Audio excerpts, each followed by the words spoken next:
So, a new feature that Rings now supports is the ability to generate new samples, entirely new samples using machine learning. So we can go over to the Model tab. Again, this is separate from the Generate tab, where you can generate patterns using your own sample library. But in the Model tab, you can create models using text descriptions and then generate entirely new material. So I've got a few models here.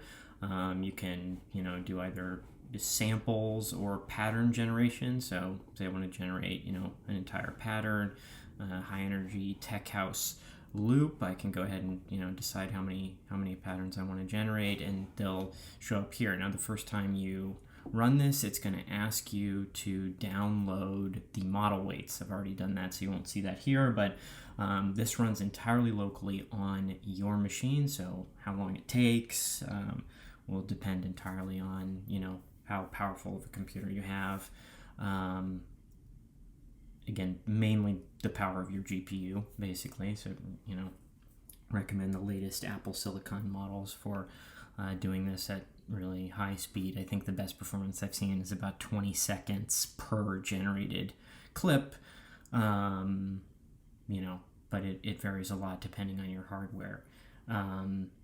So it takes a little while to get started, but just remember that after this process is running and you've run it once, you've downloaded the weights locally, you can do this anywhere. It's completely self-contained. This is not using, any remote service or anything at all. It's entirely local to your machine. And so it's a diffusion model, so you'll see the individual diffusion steps taking place here. This, I think, is an M1 machine, so it's going to be a little bit slower than the latest, say, M3 or M4, but there will be 8 diffusion steps per clip, and then once the clip is ready, you can, add it to your library and build off of it however you want. And so now we can take a look at some of these generated loops. All right, so here, pretty good.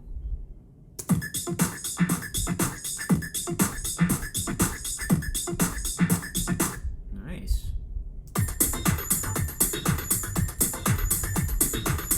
Yeah, so say I want to just add that to my library, I can go ahead and do that. Maybe it's generated tech house loop 1, maybe something like that. Once that is added to your library, the great thing about this too is that you can see other material that is similar to this in your existing library. So these are samples I already had that the system believes are similar to the thing I just generated. So anyway, I hope you guys love this, and let me know how we can improve it, and share what you do with it.